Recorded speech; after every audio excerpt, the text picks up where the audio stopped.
check in with the missus. Okay. Good morning. Good afternoon. This is the Experts About Nothing podcast. I'm your host, Wesley. And hey, we back. We won short, but we back. We'll have our other co-hosts back next week, we do believe. But in the meantime, and in between time, we back. Brent, man, how you living? Hey man, it's Tuesday, man. We out here making moves, man. Making moves. I feel it. Byron, man, how you surviving in these streets? Hey man, we're trying to survive. You know, only the dogs survive. You know, Yes, we will survive. Yes. We got the big dog in the house, and then we got the island hopper down below. So we all here in these streets. Oh man. Well, let's go ahead and get into the show. I got something that's random that we're gonna get into. Have y'all Island hopper? I like that. Yeah, my man got jokes. Baggage claim Brant. Stop telling all my business, Wesley. Jeez Louise. Hey man, if you got it, man, you got sometimes you just got to talk. Yeah, sometimes you gotta talk your shit sometimes, man. Club going up on a Tuesday. I feel you. Hey man. And sometimes it's just boarding up on a plane on a Tuesday. You never know with Brent, man. You know. Oh man, y'all really wild. Man. It is Tuesday or next Tuesday. Now I ain't gonna tell you about next Wednesday, but that's you know, it's better to fly back on the Tuesday too. So you know, Tuesday could be your day to get back in a groove of things. You know, short week, but no, you be back go home for Saturday. Well, I love a short week, man. You're right about that. I love a short week. That's right up my alley. Hold up, everybody drinking something. I ain't got no cup. Oh, well, I mean, work that out. I mean, I just got hydration here. I just poured it in the glass. Mine is water. I don't know what Wes got in his drinking that clear. But mine is definitely water. They ain't sponsoring us, so I cover up the brand name. But this is your local wholesale store. Oh, Wes didn't want no sponsors, man. We could have got the tea jumped off. Hey, anybody local that's looking to sponsor us, hey man, jump on board. We here for you. We got you. Local, man. Local people don't support, man, until somebody globally supports. Then they support. I mean, you might be right, but like I said, anybody local that's trying to jump on board the train while it's firing up, y'all holler at us. We got you. We will do brand placements for you. We got you, and I will not stumble when I read your brands. So, but regardless, and forgetting all that, man, let me ask y'all this, man, because Brad knows how I feel. But man, how you feel about these Cyberturks, man? Byron, man, how you feel about the Cyberturks? I mean, for 100 racks, you know, saying bulletproof. I mean, that's a good look. Who believe in that lie? It is bulletproof. Okay, I wouldn't want to test that. It's bulletproof. The whole thing is bulletproof, Wes. The whole thing's bulletproof. It's bulletproof. Okay. What's it made out of? I do not know, but I know it's bulletproof. I think somebody told you a lie and you believe it. It is bulletproof, bro. Look it up. I would gladly look it up, and I'm sure it's not. $10. I mean, that's enough for me a little meal somewhere. Brad looking it up right now. I am so not fully bulletproof. It's not bulletproof. It's not fully bulletproof. So a 22 caliber rifle can do some damage. It may not cut all the way through, but it depends on what you're doing. 45 caliber pistol. Now that can be stopped, so the panels will stop that. 17 millimeter managed to pass through the panel and remain in the door panel. So if you hit it at the right angle, that probably could get in there if you get in the door panel. 50 caliber pierced right through the panel. So somebody got something heavy, they coming through. Ain't too many people shooting 50 cals, bro. Them boys. I don't disagree with that. But in Chirac, if you you cruise the street Chicago, they got military ordnance over there. That ain't a place. 50 cal, oh, that's kind of tough though. You shooting 50, bro. Listen, they was trying to get you, bro. It was meant to be. I mean, I don't disagree. Bro. Oh, also shotgun slugs went through too. So people do have slugs now. That 50 cal, you're right. Ain't everybody walking around with that, but country boys might have some slugs. I'll take my chance in that truck before I do in the regular car, though. I mean, you got time to peel off. I mean, yes, I give you that. Yes. So you think that the Cybertruck is bulletproof, It is. I mean, he just said it. I mean, it just including the glass windows on the Cybertruck, they're bulletproof. I'll wait. Don't let these people lie to you and sell you a dream. I don't think the glass is. I think. I will give you this. Now I'm muddy in the water. The laminated windshield was claimed to be able to stop a 9mm round. And then a baseball was thrown at it and it burst. It depends on who threw the baseball. I think Elon Musk threw the baseball, bro. He wasn't far away. No. Also, remember this: the cat that blow up rockets for fun, testing them too. So he'll blow up some stuff and waste some money just trying to prove a point till he get it right. So we might have y'all out there as crash test dummies getting shot up in a car, playing stupid games. You win a stupid prize. Man, this car is stupid, and I am convinced those panels ain't nothing but some that metal. No, I just thought about that. That metal is trash. It's rusting already in places. They may have showed you a test car that may be resistant. Man, that's some stamped metal, bro. That car is trash. I think he's still smart for that, though, bro. I mean, he's real smart. It looks futuristic. He probably did a little cutting the corners of it. It's a different look. People, I mean, people are customizing it. They want it. It's the hot thing. Every year he comes out with something, and then it's the hot thing. So I mean, he keeps his name relevant. So I mean, it is what it is. Tesla stock went up a little bit. He did something. Let me tell you what the Cybertruck is. It's ugly. Number one, that's what it is. But this coming from a person that likes the Mach-E, but that ain't my business. I absolutely love the Mach-E. That ain't my business. Ladies and gentlemen, we're talking about electric Mustang for those who are not car enthusiasts. Ford makes an electric Mustang. Wes likes it. It's the word. He talking about Cybertruck bad. That's worse. They're equally bad. I'll give you the equally bad, Wesley. They're equally bad? They're equally bad, yes. Okay. I don't want a sports car masquerading as a crossover. Bump that. Let me tell you what the Cybertruck is. The Cybertruck is the 2020s version of the Pontiac Aztek. It's terrible. I can see that. It don't matter though, Wes. It's the new thing. It looks nothing like no other car. He did the Pontiac Aztek, but hey. But it ain't the Tesla though. It ain't. You know what I'm saying? So you don't have to put gas in it. You know stuff like that. I'm all for electric cars. I'm 100% for electric cars. But I want you to tell me it's a 4-door truck. You buy a truck that's electric, and you're going to be doing what with that truck? You're not going to use it as a truck. Look at all these trucks you see. People got these trucks, got rims on it, jacked up. And that's just ain't no dirt going on this truck. It's show trucks. But with the Tesla truck, you can go off road. You got to put rims on them. Wait, but hold on, Byron. You taking your $100,000 truck and going off road in it? You don't see people doing it now? Okay, yes. What's a G-Wagon? You know what I'm saying? A G-Wagon, that's nice, but they meant to be off road. The Jeeps are meant to go off road. I don't disagree with that. Now the G-Wagon, you got me. You step down a little further with the Jeeps, but I mean they're expensive for the average layman, but they're not $100,000 expensive. For $100,000, you get you 2 Jeeps. Yeah, the Jeeps are. You know what I'm saying? Those what's the name of Rubicons? Them things like the Rubicons. $80,000 to $100,000. Easy. Absolutely. Oh, Rubicons, yes. So this would be like a Rubicon. All right. So this thing looks good to you, Byron. I didn't say all that. I said it's the new thing. I didn't say that. I was like, I wouldn't buy it.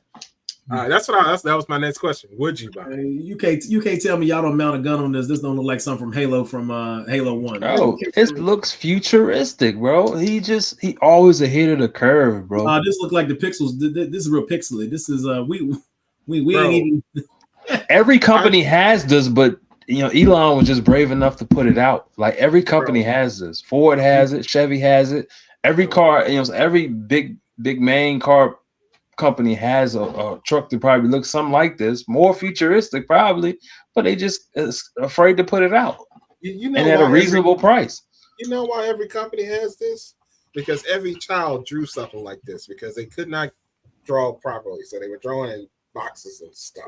That's the brilliance of it. It's nostalgic, it's futuristic at the same time. Like, bro, you can't beat him, bro. Like, bro, he's just not afraid to execute out an idea, bro. That's why he's always gonna be ahead. I give you this, Byron. This is the one thing Byron might have. It might sell because just like Kanye's hobo clothesline, sometimes people that got disposable income just buy stupid stuff. Sometimes, all the time. I agree with that. People who don't have disposable income would spend their last on this. If they had $100,000 flat and they had to pay their bills or buy that truck, they're gonna buy that truck. That's tough. That won't be me, but that's tough. Can you live in it? Because it don't look comfortable. Tell you that much. Does this look comfortable to you? Don't look comfortable to me. The seat's probably reclined to a bed, bro. You never know. Well, if they do, ladies and gentlemen, if you buy this vehicle, do yourself a favor. Let me give you a little insurance advice from an old insurance vet. Make sure you buy some umbrella coverage or some gap coverage. I'm telling you, your regular coverage is not going to cover this if you hit something and actually manage to total this. So get you some extra coverage if you buy this as a toy, please. Absolutely, because look at this thing, man. It looks slow. I know it's not exactly slow, but it looks slow. And the thing probably scoot too. It's probably like 0 to 60 in like 4 or 5 seconds. For a truck is fast. Well, that's true. It's actually, I think, less than that. But it doesn't matter because it's terrible. It's so bad. I hate this truck. I love Tesla. I hate this truck. It's just a terrible representation of the company. But that's just where he's taking it. Bro, it's just, he got everybody wanting to buy one. It don't matter. Not everybody. Brad, would you buy one? Absolutely not. I mean, if they gave me one for free $99 and somebody was willing to pay the taxes so I didn't have to pay that, then yeah, I'd take it. But if I had to actually put money on it, nah. I would go with the car before I go with the truck. I don't like big, bulky. It just seems like something. Now, if I was out in the sticks and I just had like a tiny house out in the sticks, I would probably buy one just to put in the shed and just go off road with it. Bro, that thing has got stuck off road. It looks awful. It does not do well off road. I'm gonna show you what it looks like. I got it full. Do they have tow hooks on? Do they have tow hooks underneath? I'm curious because a lot of times you go off road and you sometimes you get stuck in a place, you might pull it out. It's gonna get stuck. It's got tow points on it. Oh, okay, because the Jeeps do. I'm using Byron's analogy about the Jeeps and the G-Wagon. They have anchor points. You can pull it out. Oh, here comes this Pontiac Aztek. I knew this was coming. I feel like the Pontiac Aztek is the smooth out version of the Cybertruck. See, it doesn't have all the pointy ankles and stuff that the Cybertruck has, bro. It's got all the gimmick stuff. You can go camping and do things in the bed and all this unnecessary stuff. Bro, it's more upright, but nah. I would go with the Cybertruck before I buy that. They the same, bro. They the same. I hate them both. And I guess people are like modding these things now. Who knew? But anyway, it's just that grill don't match with the rest of the car, bro. The Cybertruck's grill matches the rest of the car. It's a light strip. I was about to say first off, what little grill there is, but all right. It's supposed to look futuristic, so I guess that's what it is.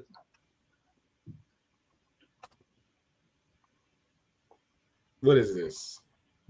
That's what a light, projects the light. I wonder how well the headlights work on this thing. I got questions. Now I know we got a couple running around town. I wonder they've been out at night, so. Well, this is the prototype, the very early beta prototype of the Mako from Mass Effect. This is what they figured out. They needed to make this look like something. Bro, that's tough. That is rough. Boy, I guarantee Yeah, you. would you get a Mod 3? You know, so would you get the 3 version of the Tesla, like the smaller version of the Tesla car? Like the Y? The 3.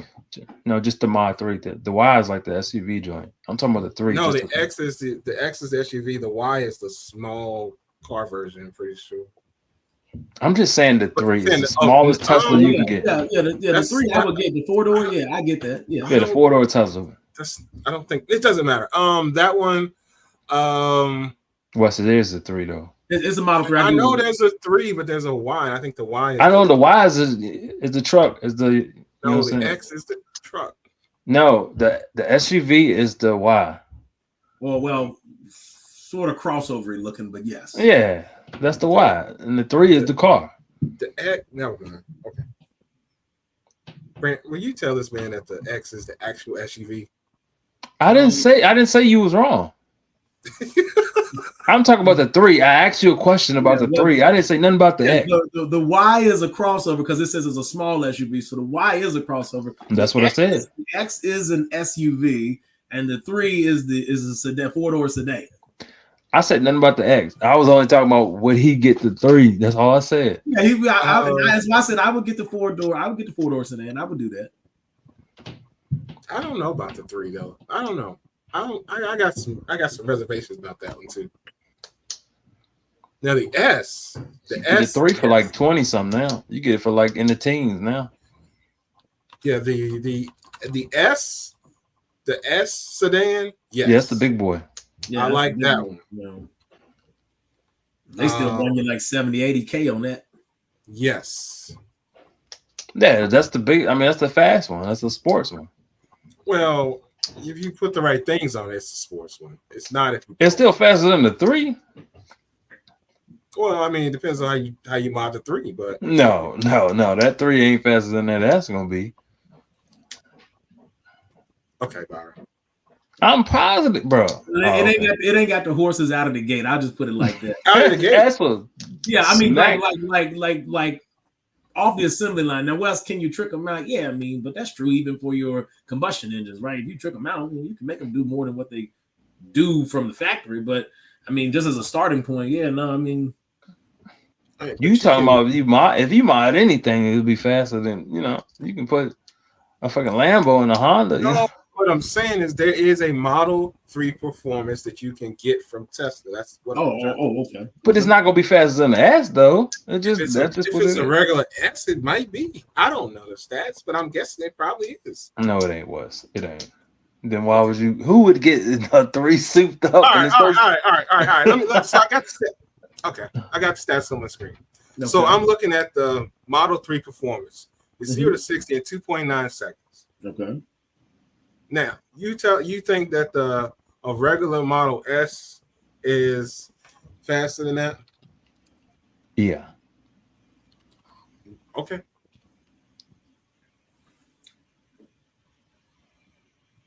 Probably 3.2 seconds, maybe 3.5.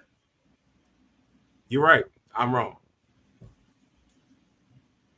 I will give you that. It says 1.99 seconds.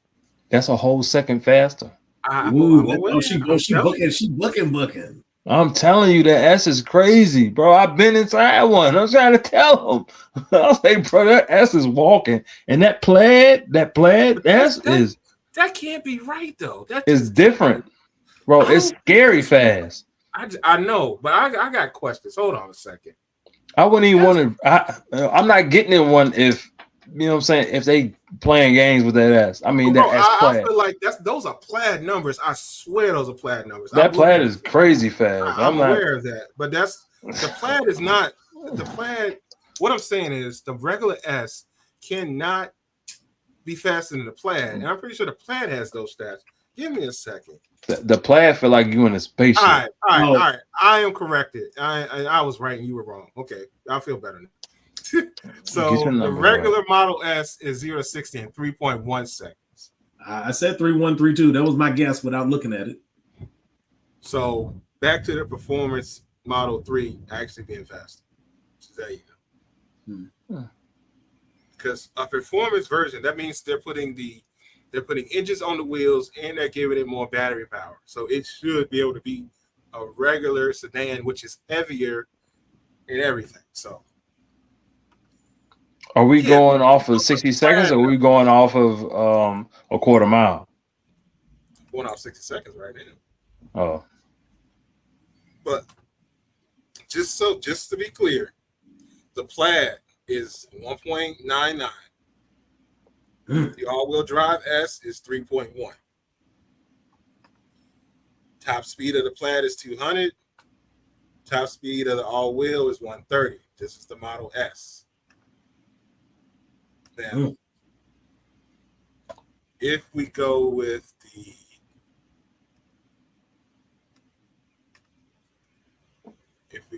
the Model 3, pop that in there.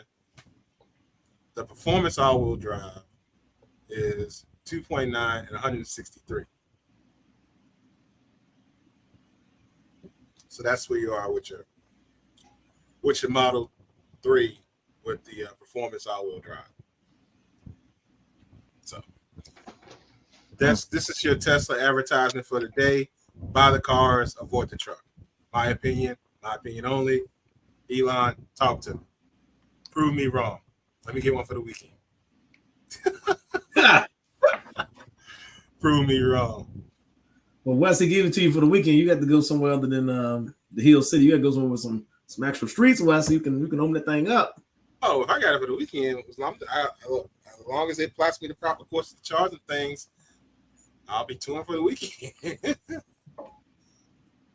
I mean, you got to make an hour, 2 hour stop in a couple places to charge up or whatever. But hey, you know what I'm saying? Yeah, we're to some places, but that's neither here nor there. We were talking about, gas and stuff like that and electric. And I had a random question for y'all. Like, as a kid, because I'm going to tell y'all what mine is, and this is why I say this. What is something that you thought was dope as a kid that's overrated as an adult? I'm going to tell y'all mine. Okay. Getting and pumping gas. I thought that was dope as a kid. Boy, that's overrated as an adult when you use your own money.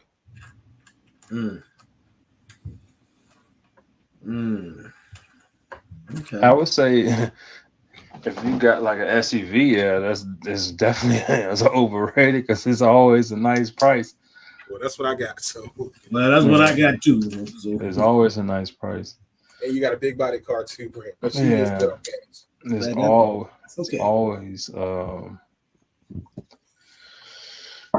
always overrated. But I mean, what are y'all's thoughts though? I mean, what y'all got for me?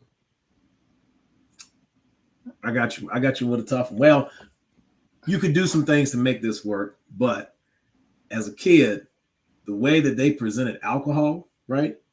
Not the byproduct alcohol. The byproduct alcohol is still whatever it is, right? So if you're feeling good, you're feeling good. The taste of alcohol is the letdown, right? Because you see grown people, I had a hard day, and they go and they drink liquor, right? Now listen, I ain't saying if you had a hard day that sometimes liquor don't touch a place in your soul. Maybe it do, whatever. What I am saying though is you can't tell me just on taste factor that tastes better than any kind of soda you're gonna drink, juice, water.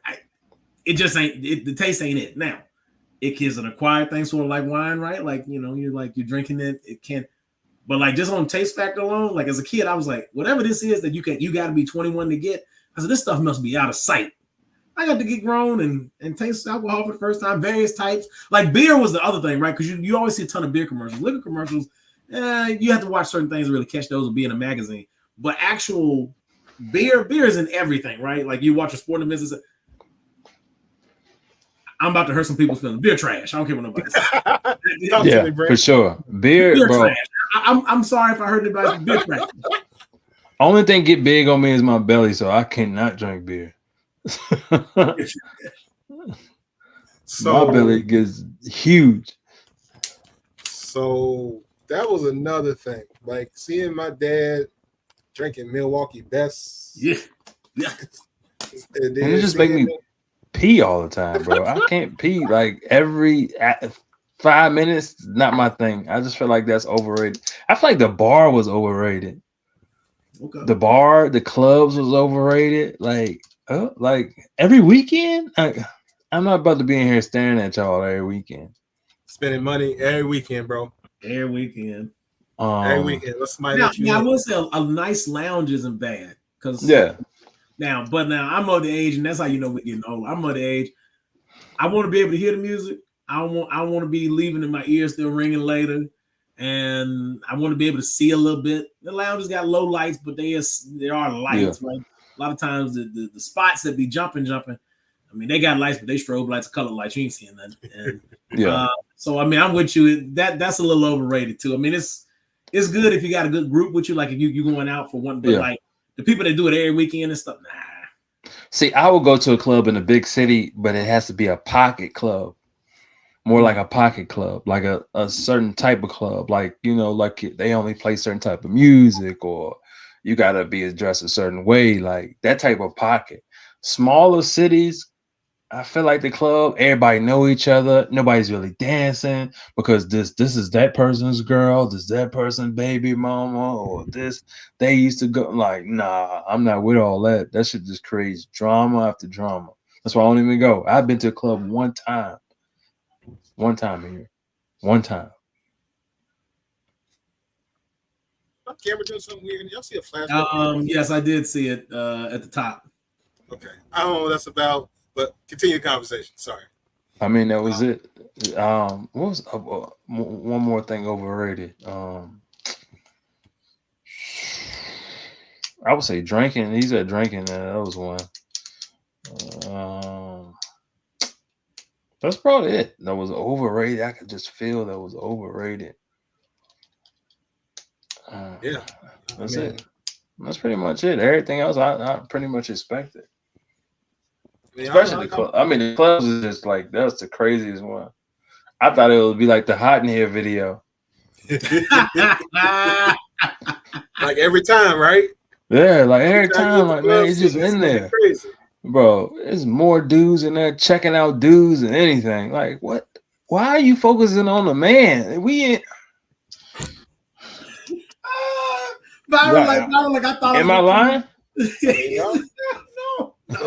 Bro. No, I'm laughing because I went back to hiding there. Bro, it's like, all right, every brother got a sister. He walked in, he was like, they waiting on us. He was like, I got in here. I looked around, bro. All I seen was a bunch of hard-faced brothers up in here. What's going on? Yeah, like, what? I didn't work 40, I didn't work 60 hours this week to get off Saturday. Dudes staring at me like, hey, nah. Want to fight? No. I ain't trying to talk to you. You dapping up everybody. Ain't seen a single hug to give out nowhere. Yeah, I'm like, man. That's why I said smaller cities. No, I would not do it. Can't do it. I go to a bar. I'm not going to a club. Like, no. It's just a fight ready to happen. I'm not trying to talk to you. We don't know each other, bro. If I know you, you got my number.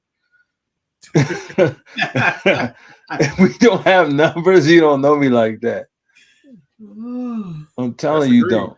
You probably already know I'm going where I'm going. So hey, man. Yeah, you got a social platform or something. You know something about me to get in contact with me.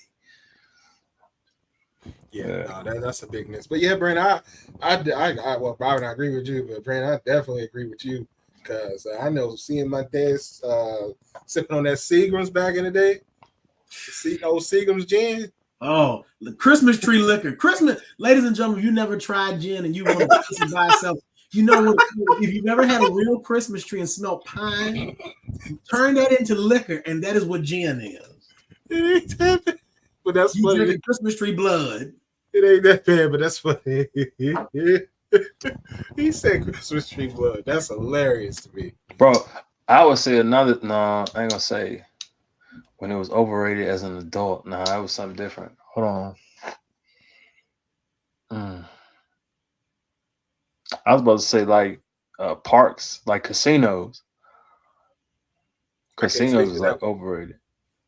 Yeah, I could see that. But they know what they're doing too. They go get you with the free drinks and the food because they want you to keep spending their money. Yeah. Casinos. Even though I love casinos, they're kind of overrated. I ain't never been a gambler or had a desire, so I can't speak to that one at all. Oh, yeah. Well, I don't do a ton of gambling, Wes, but occasionally, I do walk into a place and Yeah, nah, that I like my money. I like it in my pockets. I like it in my bank account. I didn't tell you I stopped at the table. I just tell you I stopped at the table. Brad walking by like, put this on black real quick. Hey, bro, listen, Loquito, you talk about island hopping. We went to San Juan and we was in the spot.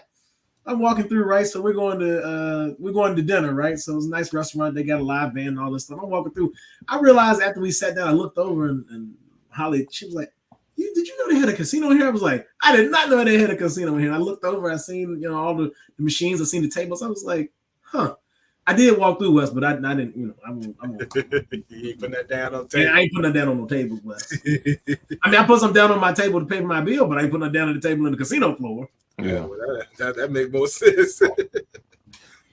All right, well, let's just slide on past it. But I thought I wanted to check in with y'all on that because, boy, I mean, it's things that just overrated. They was out here making things look real good. And like that alcohol thing was something. My dad would have all the fellas out there sit on the porch. Listen, you know stuff. Look at Mad Dog. Steel Reserve. Look at that stuff. And then you would think, like, I'd be like, it must be mighty desperate, somebody walk to the store, come back with Steel Reserve. You're thinking, man, this stuff must be life. Hey, Brad, but you can't tell me the Mad Dog bottles, though, when you look at them colors, you're like, oh. That's what I'm saying. So, like, as a kid, you see the color, right? And you think your brain says, because, as a child, you're like, Kool-Aid, right? Kool-Aid juice. Your brain is like, man, Kool-Aid, smack, Minute Maid, smack, right? And back in our day, because we old enough, Fruitopia, smack. So you think, man, whatever this is the grown folks are drinking, it must smack, but also it make them drunk. I don't know what the difference is between the juice I got and what they got, right? You got grown up to try it, you was like, oh, what in the world? Fruitopia was good for a little bit, but once you kept drinking a lot of them, it just the aftertaste I just couldn't get with. It was very sweet. You're right. Liquid diabetes.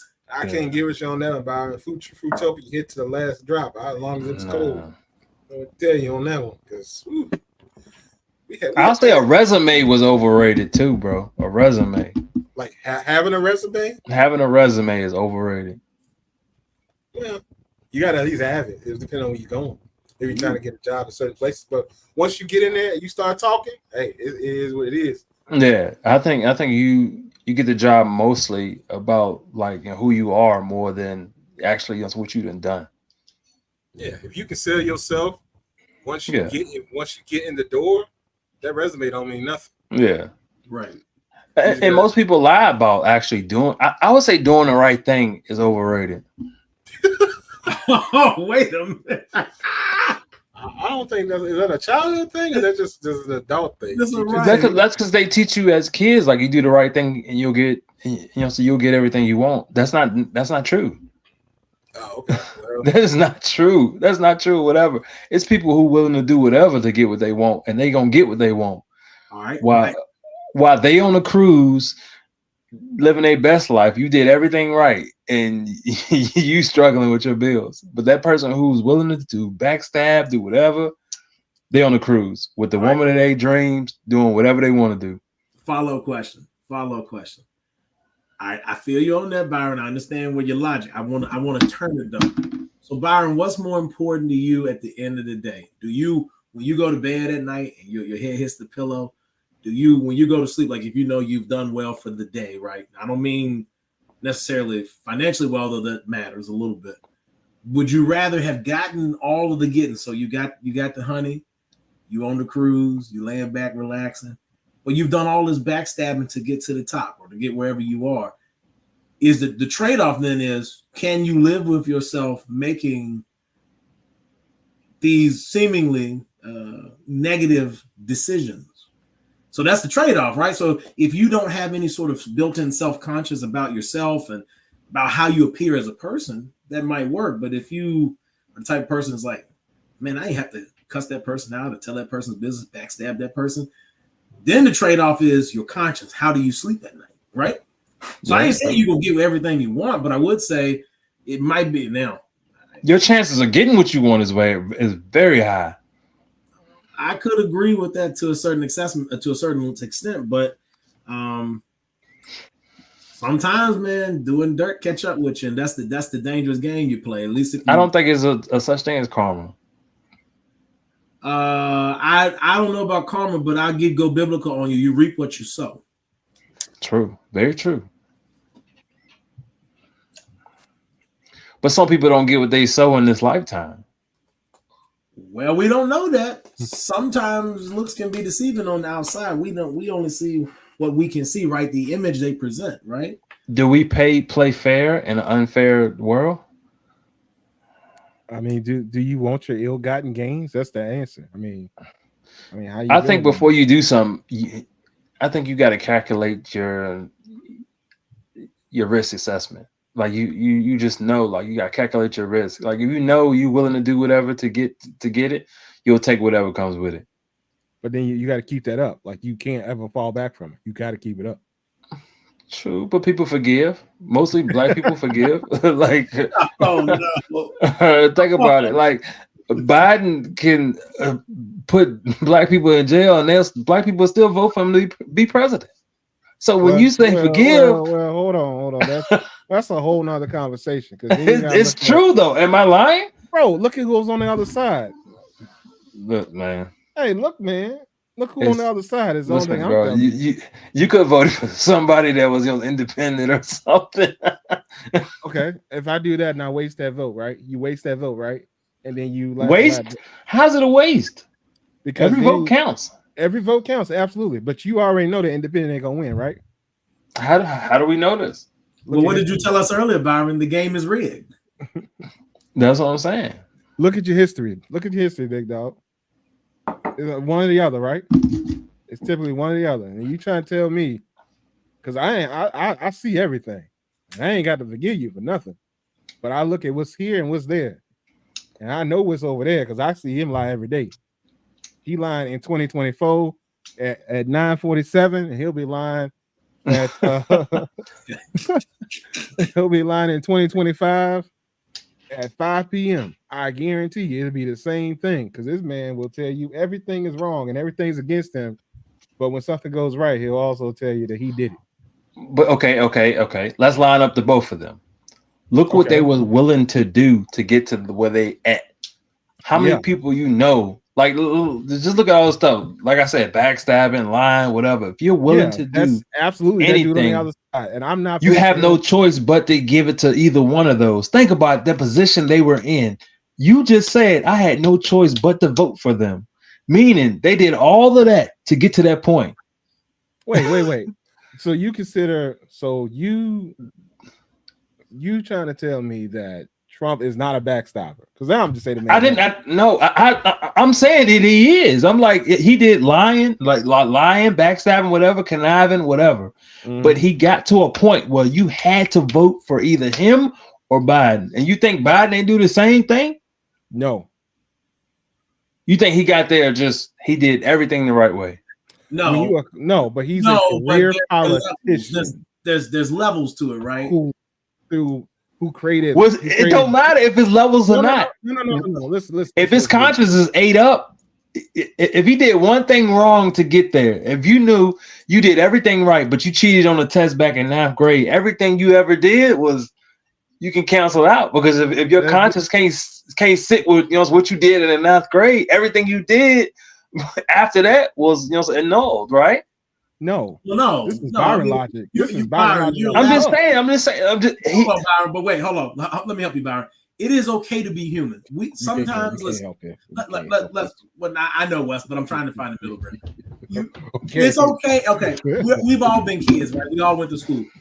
At some point, we probably not necessarily a whole test, but we probably cheated somewhere, either off somebody or helped someone else cheat. Maybe we were the smart, we were helping other people, right? But somewhere we did something unethical. Okay, we're still human, so we're going to make mistakes.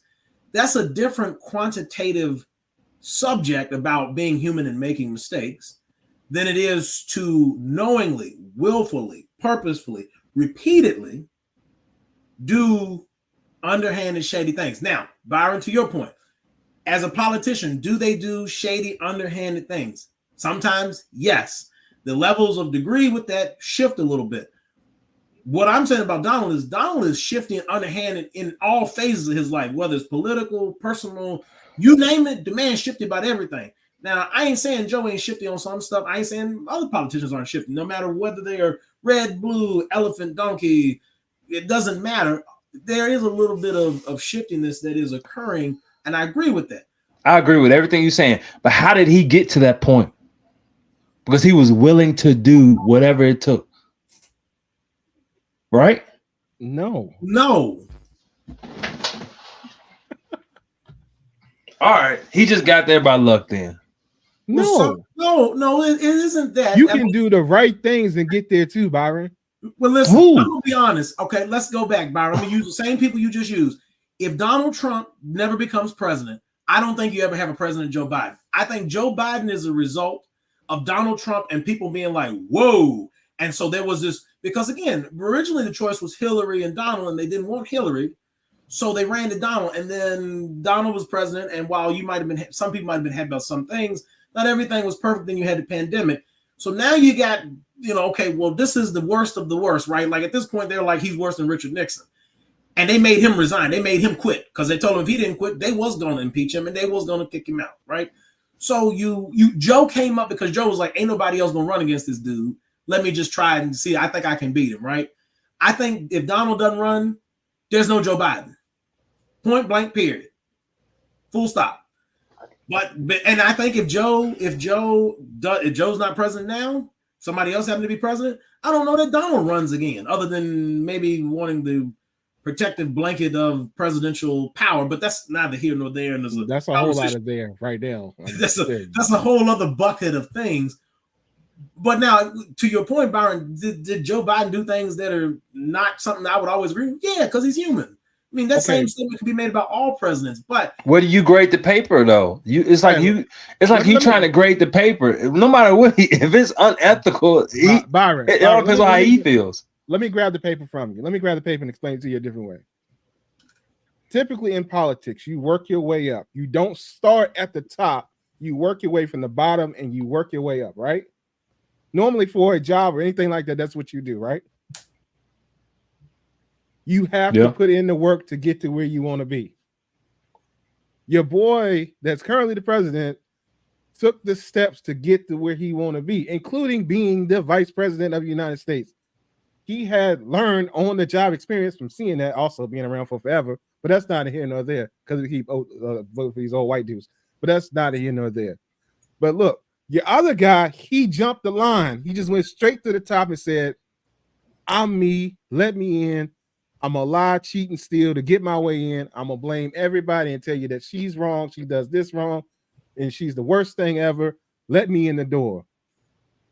That's jumping the line and doing it wrong. But Biden built his way up, bro. What I'm saying though, that Trump situation that happened more times than that Biden situation. Point blank, period. Okay, I don't care what you say. That's what I'm saying. That's all I'm saying. No, that is absolutely not what you said for the last. Hold on, but Byron, here's the other piece. Here's the other piece. And regardless of what's happening with his son, right? At the end of the day, Dr. Jill is going to take Joe's hand and she's going to walk him wherever he got to go. Ashley and them kids, they're going to be with their daddy. You know who you don't really see rolling deep? Trump. You see the little minion sons, and I'm not trying to be real political here, but just look at the optics, right? Talk to me. You see a family unit around him, around Joe. Whatever you think about Joe, he's old or whatever, cool. Donald old too. But look at how the family unit operates with him versus the way it operates with Donald. Sometimes your actions, because this is the thing, did they both make it to become president? Sure, right? But the how you do it, the what you do to get to that top, that matters. And it doesn't matter necessarily just like me and you. We're just random people, right, Byron? We matter to ourselves, but we're random people compared to them.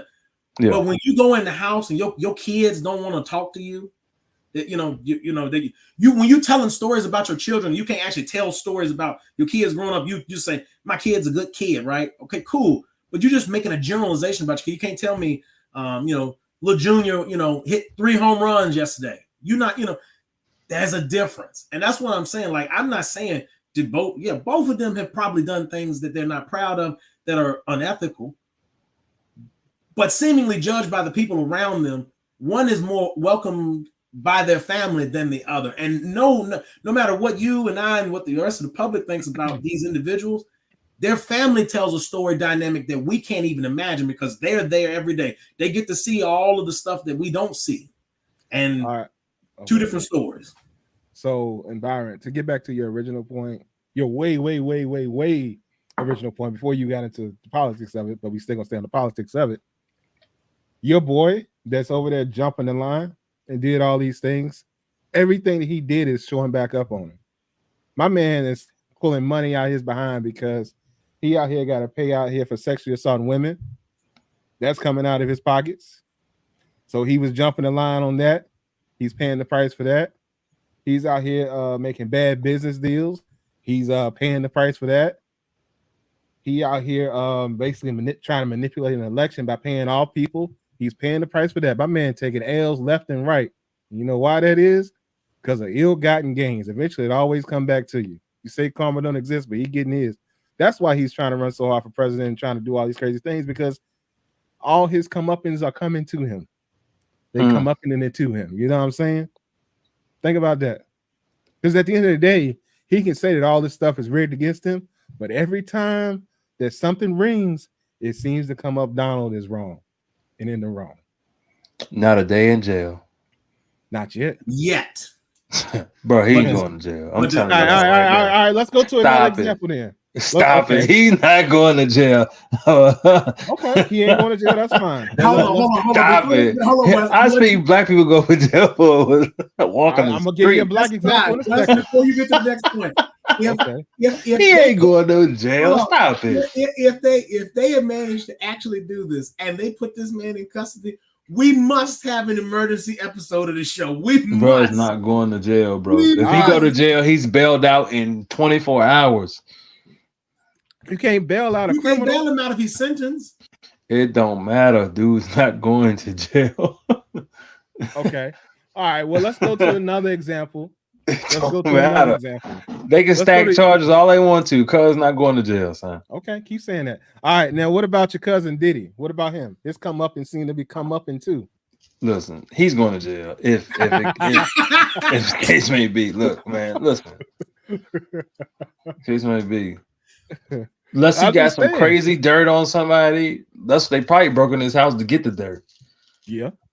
So that's what it was. They broke in his crib and let him, like, he didn't even get arrested. They broke in his house to get the dirt. He probably made a deal with him, like, man, y'all can keep it. Just keep me out of jail. That's what that was.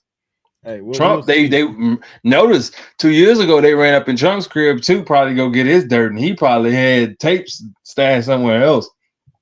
They got everything they needed though. Yeah. But that lady down in Florida is holding up the case. Cuz ain't going to jail. Okay. All right. Well, he out here committing. That's definitely a federal crime out here stealing our people's documents. So that's a whole nother problem that he will eventually have to face. Unless, like I said, he finds a way to get back in office and try to get this stuff. They might tell him he can't run or jail time. Well, I'm waiting on that, but anyway. They don't want to do that. Hey, listen, Judge Merkin, I don't know if you watch our show. If you watch or listen, let me. Please don't come with no stipulation like that. Like, if Marshawn can't do that. He can't do that because it's a state thing. He can't do that. Just because I'm telling you, all they need is a government official to say something crazy like that. Now, he's got sentencing guidelines. He can use those. But if they do if you don't, then this. See, legally, that's not possible. Only people that can probably say something like that is boys at the Supreme Court, boys and girls at the Supreme Court, and we already know whose side they own. So that's a whole nother problem. Well, they go jailbreak my boy. They're like, hey, boy, how you doing? They'll stop and pose for pictures. You know who be the line? I was gonna say Clarence Thomas, but Samuel Alito will be first. Him and his wife, then Clarence and his wife. My man ain't going to jail, bro. All right, man. Well, a time will tell on that. And hey, either way, I don't care. He's a criminal at the end of the day. A criminal is a criminal. You know what I'm saying? He got cases against him stacked up, and on every one he's guilty, and it's visibly you can see that he's guilty. But you ain't even really got to bring up the jury because he's guilty. But you got to go through the legal stipulations, and the legal process was followed to the T. And guilty of a jury of people say he's guilty, bro. Yeah, you know what I mean. I feel you on that. You can't rig a group of people when the group of people are actually selected by an actual jury process, which means the prosecutor and the defense both got to select the people. So they had a selection, and apparently Donald was involved too. So you can't tell where you me gonna jail him at? Wherever. I don't care. He's gonna run the prison, bro. I don't care. Let him run it. It's a New York crime.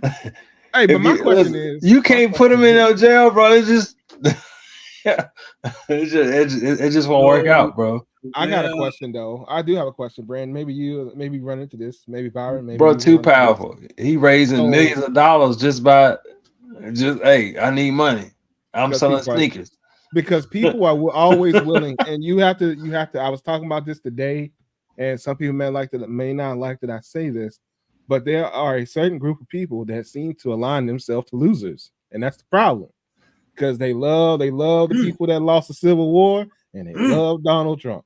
That's the only thing I'm telling you. Wes just preached from the book of Cat Williams. I mean, he said he loves losers. Good gracious! Think about it though, bro. He said, y'all been losing for shy 200 years. Sit down. Oh my goodness. Hey, Ricky said Trump Tower's gonna convert to a luxurious prison facility. And Trump gonna have a deluxe cell at the top of it. Hey man, I'm all here for it. Because I mean, when you think about it, and this is the only problem that I have, and I don't know how he would do this, is because the president is entitled to the Secret Service, because they brought that back. How does that work if he's in jail? I don't know how that works. I explained to you. So if I've done some reading. So yeah, okay, talk to me. Okay, so Byron, I'll tell you too, because I did some reading. So basically, before we got to the point where the jury was going to deliberate, they had to come up with a security plan that because the other thing was during this trial, Donald had been flirting around with these contempt charges. They've been fining him, and the judge had been telling him, basically, Mr. President, I don't want to have to lock you up, but if you keep acting a fool, I'm going to lock you up. Brand, I just got to stop you right there. Mr. Former President. I'm never saying Mr. President. He established that he was the president and is a current nominee. So he presumptive nominee. He said this in court. There was a plan where if they took him into custody, they were going to hold him at a separate federal courthouse. They're going to actually move him from that courthouse to a federal courthouse in the holding area. Inside the cell with him was going to be placed 1 or 2 Secret Service agents. And then I believe federal authorities would maintain security at that facility until such a time as another place could be set up. My guess would be, Byron, if they decided to sentence the man to something that is some form of confinement, more likely than not, they will confine him to one of his residences, similar to what Ricky has suggested, either Trump Tower or Mar-a-Lago. And then the federal government would then be tasked with securing him in place. But they have a plan, and I'm going to assume when sentencing comes, if they actually give him any appreciable jail time, he will follow, maybe not the same one we know now, because now it's out in public and you can read it. You can Google this stuff. I'm not making stuff up. They'll probably have another plan in place to have him under protective custody, because he is entitled to Secret Service protection. But you're right, we can't send him to a regular prison. He can't go in with Gen Pop because he's the former president of the United States. Now, I will say this too. I don't know what they're going to do with Trump Towers, because, and this is not an actual thing, but it's going to be on bricks when he has to pay that money, because he ain't got it. Yeah. So, but Brent, you started off the statement saying if he, saying the judge is going to lock him up if he keeps acting a fool. He has the option to go to jail or not. Well, no, that was earlier. Well, again, Byron. Look at all the chances. I have told Wesley this. I have told anybody else. That's what I'm saying. Ladies and gentlemen, and it doesn't even matter about race at this point. Anybody else, we get to act a fool in the courtroom. They're sending us on. We going back in that little hallway room with them bars. Yeah, absolutely. I don't know if they're taking us to big jail same day. The judge might sometimes, if we depending on how bad we act, and they might bring us back out and give us a lecture. And So being deceitful, lying, all that type of stuff gives you options. That's what I'm keep trying to tell you. Like all that he did, all of that, and he has the option. Me or you or anybody else that was famous or anything else with a different type of skin tone, judge wouldn't give you the option. If you keep acting up, bro, if you not show up to court, we have to show up to court. No, he had to show up to court. He never not show did not ever not show up to court. That's what I'm saying. He was there every day. I don't think he can do that. TV appearances. You can't miss TV appearances unless you got to. In order to continue to convince people you are a victim, you have to show up to present your victimhood, Wes. Don't you know how attention seeking? Wes. That's a subject from earlier, but different people. Don't you know how attention-seeking people work? They've got to keep the spotlight on them, and you got to keep up the controversy so that you're still a hot item. And the crazy part about it is, some of the people actually are not wholly sold, but because they're partially drinking the Kool-Aid, they can't seem to extract themselves from the foolishness. It is like there's some sort of fog of war happening, and they can't muddle their way out. Some of them are trying to break free, but and he keeps just showboating the stuff because it's what sells. Yeah, it's selling all right. Bro can do whatever you want to. I'm telling you. No, that's what he thinks, and that's the problem. That's how life's set up, man. Okay. Well, his life was falling apart. And listen, the sooner y'all get it through y'all heads, he been acting like that his whole life. How old dude? Like at least 75, 80. It ain't gonna change, bro. It's set up for him like that, bro. I don't want to. We're not asking him to change. He can just go off to the side. He get out the way. And no offense to Joe. Joe heard him get on out the way. We get past, as Wes say, these old white dudes. Now listen, I ain't knocking some younger white people. Y'all got a nice lady or a nice man that talk some sense, not divide the country, not constantly pit people against each other. I'll be all for that. We may or may not agree all the time on policy. I just want somebody that just wants to work for everybody and do the job they were sent to do. That's simple. Just that. I don't need you to tell me that this person is that and that. No. I just need to know, okay, how do we get from A to B? How do we make things better? How do we better schools for the kids, clean water for people? The people in Flint still ain't got clean water. We different administrations and them people in Flint still ain't got clean water. Well, based on the people who voted for Trump, and most of the states want it to be divided. Well, here's your problem. All right, so since we here. So here's your problem. What sells in the United States more than anything? Division, violence, fight. Division. We love a good fight. Well, that's a different thing. But division or a complete separation of somebody to make yourself seem like you're better than another person will always sell. And that's where they are basically winning. That's where he's winning because he has division at every level. So that's where he wins. He's selling people division, and it's crazy, but they buying it because you can't tell me why do we have a House of Representatives that is so divided? Why can't they agree on a bipartisan bill that everybody originally agreed on? But next thing you know, because he said no, that's a bad idea, they throw it out immediately. They just scared a dude. That's what I say. It brought him power, bro. That brought him the power. All that division brought him power. People are stupid, and I'm sorry to say it. And bro, that's what I keep trying to tell y'all. Y'all speaking from y'all perspective, bro. They keep aligning themselves with losers, bro. It don't matter, bro. But he's gonna keep on winning, bro. That's what I'm saying. It's set up for. But that's the thing. Everybody that's voting for him has taken an L. How? Everybody. Look at how he's put them in the position to continue to fail. Look at where the Republicans could have been and where they are. Look at how their numbers have fallen with the majority because of him. They keep losing seats, including in Virginia, which is going to be funny. But Brent and I talked about it because he's putting up this other candidate against Bob Good. What's fitting to happen is they finna go against each other, and they're gonna let somebody else sneak right in the door, and that's their own L, and that's another L, and that's another loss for them. And I'm waiting on it. Let's go. And by the way, they're calling each other in their pot shots. The two Republican candidates, they're referring to each other as liberal. Well, Bob Good is a crazy man. The other fella is liberal. I've actually seen 3 or 4 commercials where they call him liberal. I'm like, he's about as liberal as black is white.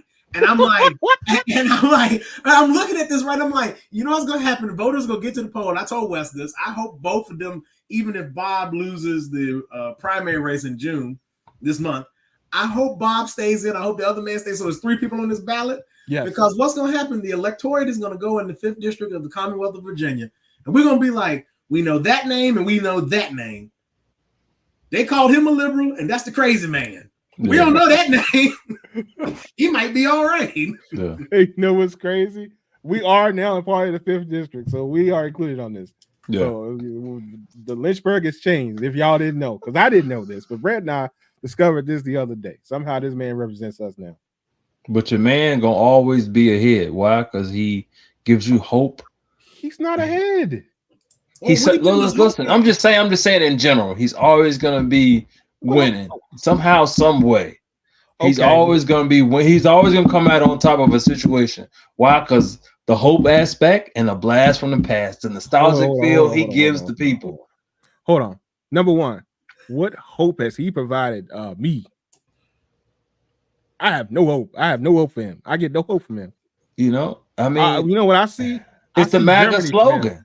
Bro, make America great again. I see Germany when I see him. So that's a move forward, but let's get the feeling we used to have. Hey, you know. I was talking to a friend of mine the other day. You know who else said that back in the day? The dude in Germany. Let's make Germany great again. Guess what happened with over there?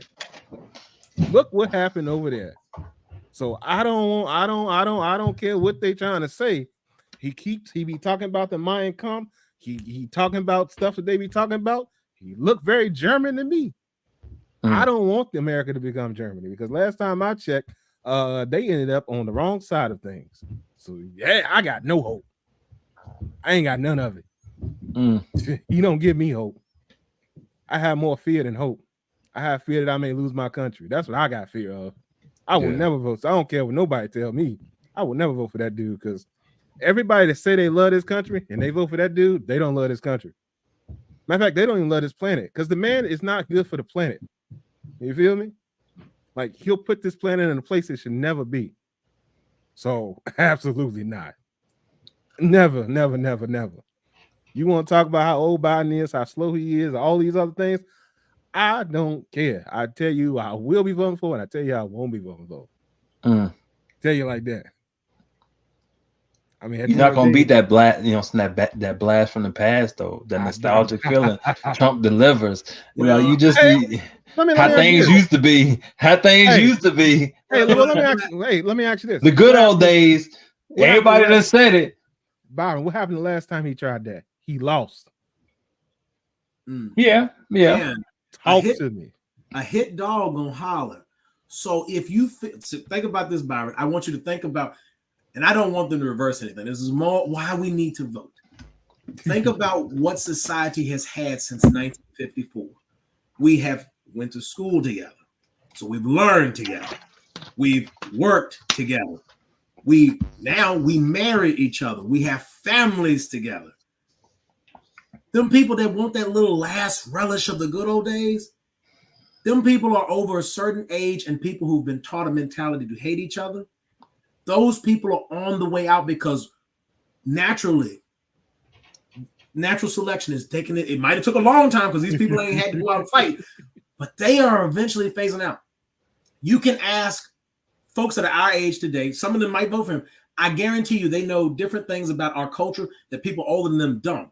We're too intertwined now, but what's happened is you get a dog whistle. You get something that people can rally behind, whether it's hateful, whether it's shady, like you talked about, Byron, and you can convince people that hate sells better than love because love and doing the right thing is hard. Yeah. It's hard to do we live in a day and age, and social media has made this so much worse, where we want instant gratification.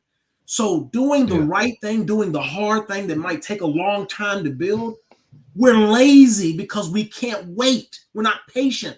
And so because of that, the instant gratification of being ugly to each other, being nasty to each other, wanting things to go back to what they were is easy because it allows us to be lazy and complacent. And I don't care how old you are. You can be 80 years old. You could be 23. If you are lazy and complacent, you will not do the right thing because the right thing will require you to do the hard work. Yeah. And let me ask you this for the people, for the black people that may, for whatever reason, still support this dummy. Let me ask you why this man wanted, if I'm not mistaken, the death penalty for some people in Central Park. But he wants to free all the people that participated in January 6th. You tell me, how what's the difference between that? I just want to know. I want to know why he can say all these things and will not apologize for it. I mean, they broke into a federal building, and the other cats, they got accused of rape without no evidence. Yeah, no evidence, huh? No evidence. He wanted, and what he wanted the death penalty for them boys, right? Some kids. But these other people on tape, you can see them break into the building. You know what he does? You know what he does instead?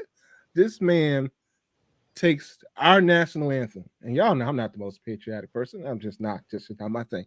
But he takes our national anthem and plays a version that they sing at his rallies. Call themselves the J6 choir, whatever the heck they call themselves. I don't know what they call themselves. I don't really care. But whatever it is, dude got supporters, bro. I'm trying to tell you.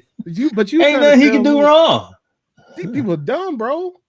Bro, you speaking for yourself, but this is a majority you talking about, though. No, this is a minority. This is not a majority. This is majority, bro. No. It's a brain game.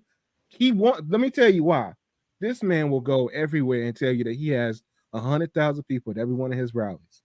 He keeps saying this because he wants people to think that he is the majority and that so many people are supporting him. But at the end of the day, he don't have that many people at his rallies. He lies to you. He lies to you to get into your head to make you think he is the majority and that no matter what you do, he's going to win. It's a mind game. They're trying to trick you. Don't fall for the stupid. It's a game. Keep playing. Because they might not be at the rallies, but they're gonna vote though. They said the same thing about before he won. Bro, they were supporting him way more back then because you had people that were just Republicans. The actual diehard Republicans are not wanting this dude because he doesn't represent their real values and they know it. They see what he's about. You have people that literally voted Republican for 20, 30, 40 years and they said, I'm not voting for this dummy. Right. I ain't never voted a Democrat, but I guarantee you I'm gonna do it this time. And Byron, I want to use what you said with some statistics. These are things I know off the top of my head. I don't even have to look them up. Okay. For the first time in 70 years, the city of Lynchburg turned blue. We hadn't been blue since like FDR was president or Harry Truman. They turned blue in 2020. So he was still at the height of power, still sitting at 1600 Pennsylvania Avenue. And the city of Lynchburg, one of the reddest places in the Commonwealth probably, turned blue. Ben Klein, who at the time represented the 6th district, he still does, but the geography of that has changed now, won his election as a Republican. They split the ticket. You cannot tell me that the electorate is not. Now, I know they want us to believe that people are totally dumb, but the electorate is savvy enough, and that's how Donald lost Georgia, while the governor was able to get reelected, because the electorate was like, no to that, yes to this, yes to this. Yeah. They made the decision to say, absolutely not. Now, the question becomes, will enough of those people and enough of the other people build a consensus to make sure he doesn't come back for a second term? We don't know. We got to see how the story works its way out and whether or not this man goes to jail, amongst other things. But categorically, he turned a place that hasn't been blue in my lifetime, and for some people, even in their grandparents' lifetime. And they split the electorate and was like, we're going to vote for this Republican, but we ain't voting for this crazy man. And this is liberty, where the man done commencement speeches, him and Mike Pence. Yeah. And Mike Pence was still on the ticket with him. This is before, the shenanigans of January 6th, right? Trying to take him out? Trying to take Mike. I'm just saying, like, not Mike. I really think it's the hit dog hollering. I think we not gotta VP Mike. We gotta be smart. We gotta get out and vote. But I think if we can make it past this one without destroying everything, I think we're gonna find we're in a much better place. We got some work to do. We can't be lazy. We can't be complacent. So don't think we're going to solve all our problems overnight. And ladies and gentlemen, if you vote for Donald, I'm here to tell you, Donald Trump did not fix your problems in 2017, 2018, 2019, and 2020. Many of the same problems we had, we still have. And this is not so listen, it's going to take time. But we got to be willing as a people to do the work. And I know Byron's saying that's how we view it. And I agree with that. We're talking now because we want you to have some introspection. If Donald lines up with everything you believe, I won't encourage you to vote for him. But if that's what you're going to do, that's what you're going to do. But I would ask you to take inventory of what matters to you in your life, what matters to you on a day in, day out basis, what kind of person represents you, and then apply that to both of the candidates or any of the candidates, and then pick the person that most matches what you like to see, from the family unit all the way down. I feel like you got some politician blood in you. No, I just want people to do the right thing, Byron. Because I get it's hard. Spike Lee, okay, I got you. I just want people to do the right thing, man. And also, people of Georgia, if y'all don't do nothing else, keep Marjorie Taylor Greene out of my state, please. And out of our district. Don't let that lady keep coming to the 5th district in the Commonwealth of Virginia. Don't vote for not this the one. 5th. Bro, she was here because she was out there pointing at Bob Good signs talking about these are illegal. Woman, if you don't get up out of my state.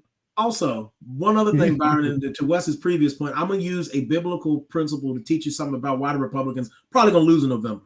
The Bible says that a house divided against itself cannot stand. You got Republicans fighting other Republicans. Wes, to your point about why they don't work, it doesn't work because Democrats are all together and voting the same. You know who's not voting together? The Republicans.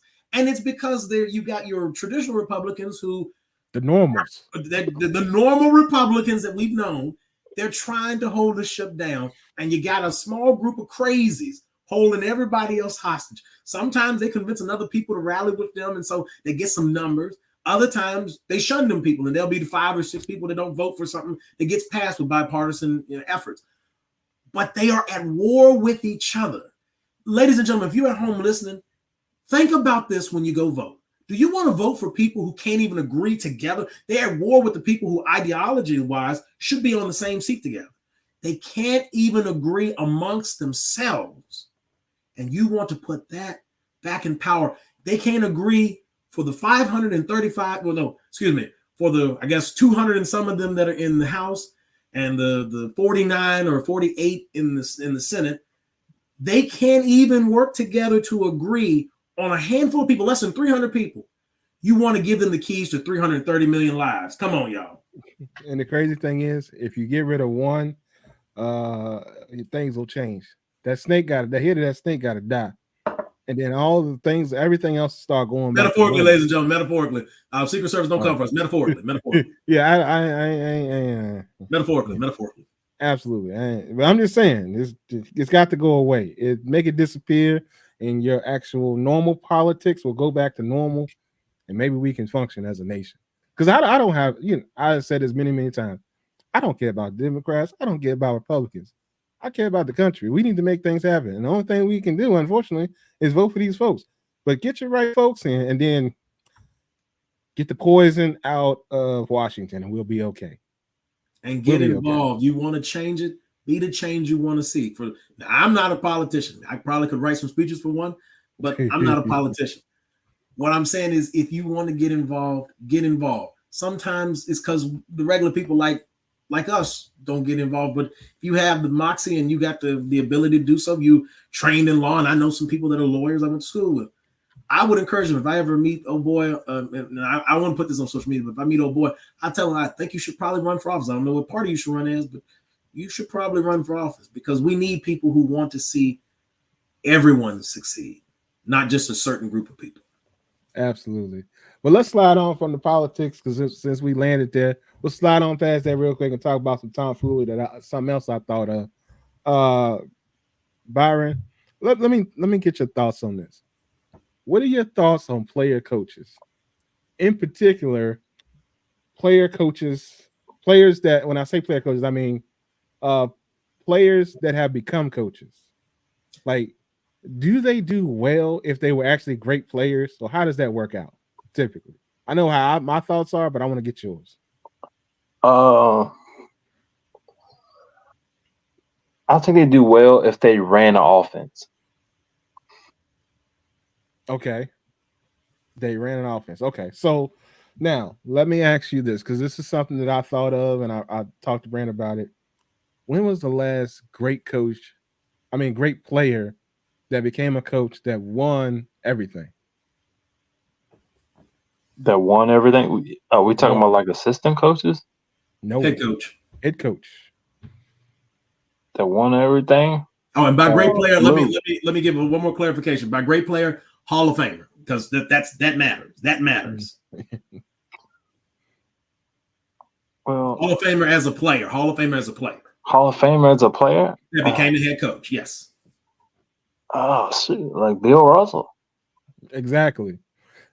But then that's my thought, bro. It's like if there's a player that was really good at their position, like really good, like kill at their position, like they do not do well as head coaches as far as winning everything. It's tough to win. It's not like it's easy. It's not like it's easy, but I feel like it's easier if you were not that great of a player and you sat back and watched and observed and stuff like that. Like look at your Phil Jacksons of the world. I mean, even look at Brand's boy, Eric Spoelstra. Steve Kerr, I mean, he's almost a Hall of Famer. He was there when Jordan needed him to make some shots. Well, I mean, Mark Jackson.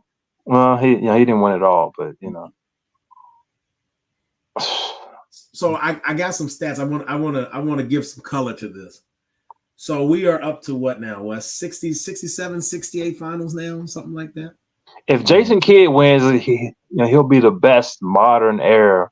Yeah, but you see how that's going. He would actually be, to your point, Byron, he would be the only modern era player that became a coach that's a Hall of Famer to win a title. The last, I think if I'm right, the last person to coach a team and win a title as a head coach, as a Hall of Famer, as a player, is Casey Jones with the Celtics. In the history of the NBA, there have only been 8 coaches who were Hall of Famer players that have won a title out of 68 opportunities to coach in a season and get there. What, Larry probably got the closest if you were a Hall of Famer that was in the present? Probably Larry. You mean it's getting close to winning a title? That got to, like, Larry Bird got close, but Larry Bird and now Jason Kidd. That would be your 2 closest. Because if you go through and look, the rest of this list, they never made it to the round where they could win titles, right? Larry did, right, with the Pacers. Yeah. Jason did with, like Isaiah was a coach. Isaiah ran an offense. He ran an offense in Detroit. Absolutely. Isaiah didn't translate into a title run. Like, he never even made it to the finals, had that opportunity to have the shot, right? Kevin McHale, Hall of Famer. He didn't run the offense, but he was a part of a great offense with Larry Dim. Kevin couldn't get it done. But the guards, I'll say the guards, as a percentage wise, make the better option. Like a guard. Like, think about, most of the people you name are guards. Right, and they now none of them I just named won no titles. As a coach. But it's tough to win. I mean, it's real tough. It's not easy.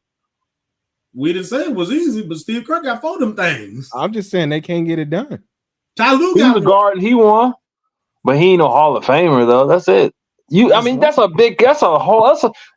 That is a small criteria of people. Hall of Fame and win a championship as a head coach. Come on, man. That's a small criteria.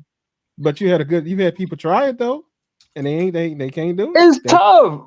I'm not saying it's not tough. Damn, you want me to win on every facet of life? Damn. Byron, there are 400 as of right now. There are 400 and roughly, let's say, 50 players to have been named a Hall of Famer in the All history. right, so that's 450 people in the world ever. Right. Okay. And I got a list of about 30 to 40 that became head coaches. So that means about 10% of those people decided to become head coach. And my criteria for my search was Hall of Famers only. I didn't want to look for so like in my list, there's no Doc Rivers, because Doc Rivers, while he was a decent player, he was a role player. Doc Rivers was never the guy, right? Yeah. So this eliminates people like him. This eliminates Phil Jackson. Phil Jackson played in the league, but was never the guy. He was in the league a couple of years, and back injuries took him out. He was amazing not great. Head coach. Pat Riley, a couple of years in, injuries took him out. Amazing head coach, right? But when you look past them, right, because those are great there, and I just gave you somebody that gave you like together, it's probably like 18 titles right there, right? It's probably less than 10 coaches who ever been Hall of Fame as a player that have been coach. In the NFL. I just told you I got a list of 40 balls. You ain't listening. Put your listening ears on. You're not listening. Okay, Jerry West is the logo. He was a coach. He never won a title as a head coach. Elgin Baylor never won a title, but was a head coach. Willis Reed was a coach. Never won a title. Jason Kidd, up to this present moment, head coach. Now he got a shot. He's still in it, but we'll see. I'm talking about in our era. Of course, I ain't talking about back then. Bro. I just gave you J. Kidd. What you talking about? I named him. That's the first person I named. What are you talking about? I'm talking about in our era. From the last 10 years. 10 to 15 years. Well, that's also because I think they've seen the writing on the wall. Mike couldn't pick talent as the owner and the GM. Bro, like I said, I had a thought and I wanted to get your thought on it because I thought it was an interesting theory when you really look at it, like how it all plays out when you actually look at it on paper. And you just see that like the really great players don't make head coaches that don't make championship head coaches. Mike ain't never coached though, so so you can't put that on him. Mike can't pick talent. You can't pick talent. You definitely can't call X's and O's. And also, but he never really ran an offense though. For the record, Mike never really shined except in the triangle. Yeah, Mike. That's what it's hard for me to say greatest. Like I know he's the GOAT. It's just that one thing that bothers me. Like the triangle, right? Because is it Phil or is it Mike? You don't know. It just feels like he was in a system.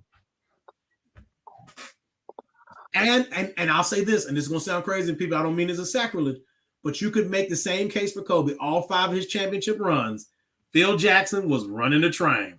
Now they different players, and I know Kobe modeled his game after Mike to some extent, but system triangle play. When Kobe didn't have the triangle anymore, Kobe made the playoffs, sure. Kobe won't make no deep runs. No. And Steve Kerr took the same offense, and revamped it. Yep, he running with the Warriors. And Wes, they do now. Wes, they don't run set plays, but they do sort of run some sort of weird triangle. So you got 13 championships with the same offense in less than 30 years. Okay. So that actually detracts a little bit from Mike and Kobe, but that's a conversation for another day. Because that's what I'm saying. Like that's one thing I was like, it's tough. I guess I don't know. I don't know, man. I just like I said, this is a conversation piece. I'm sure other people will have the conversation that we had, and I mean, I'm curious to know what their thoughts are as well. But I thought it was interesting. I thought it was an interesting analysis that Steve Kerr. We didn't talk about Steve. I mean, not Steve Kerr. I'm sorry, Steve Nash. Steve Nash is a modern player and a modern head coach that couldn't get traction either. And my man had a roster on paper, as Durante likes to bring up from time to time, that should have been able to shoot most teams off the floor. I didn't see a point in bringing it up. I just had to bring it up because I was like, that's the MVP that don't got the ring. He hit it 3 times. He in that little other list. Yeah. Couldn't get over the hump. Yeah, I mean, we'll probably see Chris Paul become a coach at some point in time, and don't do a CP3. Chris Paul could be a good coach. Curry could be a good coach. Are they going to be champions? It's one thing to get a team in the playoffs. Yeah, for sure. Okay. But he would have to go to an owner that will let him kind of do the same thing as Kerr. Okay. Do you think Steph, because of the success he had, would he be inclined to use some sort of modified version of the triangle? Like he'd make it his own, but Yeah, of course. He's gonna have to have a system within the system. Like that's what I'm saying. Like I think we was having like that argument before. Like I was like, Miami has a system. Most people have a system. Like if you're successful and you go on those runs, was it go back and prove my point that we saying now? You have to have a system. Like it just hold on. We know that the Warriors were one of the best shooting teams of all time. So I mean, regardless of all that, the Warriors' success came from having the best shooters of all time, along with the system, Wes. The Splash Brothers. Yes, well, but here's the thing: there was no system at one point in time. When they're down, there's no system. They get it to who they need to get it to. Tell me if I'm wrong. No, you're not wrong on that. Clay. But they do use some plays. Now, obviously, Wes, if they down, yeah. But they do use some plays to create a mismatch defensively where you confuse a defender because you don't know, like when there's a switch happening and somebody slips, you stand there like, which man do I go to? Yeah. And that little bit of delay creates an open shot. Now, we know when they down 8 points, less than 4 minutes ago, that's 2 threes and they back in the game. Yeah. They're gonna set picks until Curry gets open, and you better he gonna let it go. Exactly. And if Steph can't get open, guess what? Guess who? Clay gonna slip out. Yes, and that's been the problem recently is that Clay ain't been that guy. And if Clay wide open, it's going down. Well, last couple of years it's not. But I'm just saying. Yes, it was automatic. Yeah. It was automatic, bro. It's like, bro, they down 8 points. And you thinking like, bro, the other team score one more and just hold the ball. They good. Mm-hmm. They start setting picks, bro, and them boys get to shoot. Look, one possession is 5, the next possession is 2. So hey man, it's a game now, you know. And then now the team panic, and guess what? They trying to shoot threes too. Yep. Yeah. My next point was gonna be like, and now you playing it to their hand because now you shoot threes, and then they start running they set. Right. And remember, 3-point shots, when you miss them, what is it? That's easy transition because it's a long rebound, which means that ball coming out minimum to the free throw line. Yep. Because they're gonna throw it. They're gonna throw it all the way back down to the other side. You're gonna cover down. They're gonna kick it to the corner. They're gonna kick it back, and then if somebody open in the other corner, it's knocked down. Yep. And all it takes is one man not to get back fast enough in transition. So if that man sold out to get the board, he missed the board. And he the low man on totem pole. When you get down, like Byron said, that ball swings to the other side of the floor. That's his man. And guess what? He just now getting to the time hash mark on that side. If it's Curry or if it's Clay and they letting it go, it's a wrap. I mean, you might as well go and get back down on the other side. And you got to think about this. If it's on transition, I mean, half the time, Steph don't even let everybody get back down. He pulling it up before he even get near. That's what I'm saying. Right, because he catches defenders off guard. I mean, think about it. So if you got Clay, Steph, and well, you know, KD for a couple of years, 3 years, it was a wrap. Like, what can you do? Yeah. Who you got? You don't need a system at that point. You just need to be able to have shooters and just shoot. But you know, with them being able to set picks and just have Steph run endlessly around in circles, eventually he's gonna break off somebody and be open. And like you said, they can swing it to somebody else. And so, I mean, yeah, they didn't need a system. They just needed to have efficiency. With efficiency, they won. Without efficiency, they lose. And that's really what your Warriors. They still got to have a system, though, Wes. The system was Steph Curry. I feel like when it was time for him to do the ISO ball, I mean, he prevailed. But I'm saying the system kept the wheels turning. Look, I'm telling you like this: if they were ever able to actually get Jordan Poole to not be Jordan Poole, and to actually become a player on that team and a shooter, they would have actually probably won 2 more. But they couldn't get him into that. Well, I guess if you want to make that, say that that's a system, get him into that role of being a shooter, get him into that shooting role, then I guess because they were running when they would run plays, when they would spell Steph, Jordan would basically run the plays they would run for 30. He would be running them. Yeah, he had tricky dribbling motion, which always irritated me. But because he's too loose with the ball, I'm like, bro, why the ball way out there like that? Cause you ain't. That's where the turnovers came from. I know it. But they would run the same. So when he would come in, they would run, like Byron said, they would run the same set plays. There's one time Steve Kerr would call plays, and it wasn't with you. The irritating piece would be when Steve would just let them free play, and you'd be like, "This is the time, Steve. This is the time you call one of them triangle plays, man." Yeah, but it's volume too. You got to understand they wouldn't let Poole shoot as much as Curry. Yeah, they would. I agree. I agree with that, Byron. But I think with what you've seen with Klay this year, if him and Draymond don't have that falling out, they could keep it. I think what would have happened was, since Klay's touches are not as effective, he basically would take over the role of Klay. Because that's what I was saying. Yeah, he would get the touches. So if he was still hitting at the same clip as he was when they last won their title, they really wouldn't have fell off as much because they would have still had firepower. The problem was number 11 couldn't find the bottom of the net at times this season, and that hurt them because it was basically stuff or nobody because the other guys really couldn't create their own shots. They could get opportunities to get a bucket, but they weren't out there creating their own, and they weren't able to go. Jordan would have given you that other dimension. And he was at times when Klay wasn't hitting during that last title run, because there were times where Klay was so a little streaky then too. Jordan would be able to get him that lift, get to 20, 25, and that would be enough with Steph them to get it out. Maybe Klay throw in 15. He might get to 20 maybe, which is kind of crazy when you think about it. You're talking about a player that's getting to 20 and you're saying that's low, but that's the greatness of Klay in his prime, right? Yeah. But I that's an interesting conversation. But I guess we'll go ahead on and slide on about it here before Byron's phone died, because I'm sure it's getting low, and I ain't trying to have him just drop off without having a proper exit. So I definitely want to thank y'all for tuning into the Express About Nothing podcast. Byron, man, what you want to tell the people? Hey man, y'all just be good, man. I would say happy Father's Day, and because we're probably gonna miss you Sunday, so shop Big Dogs Only, man. Happy Father's Day, BDO. Use the code to get your father something.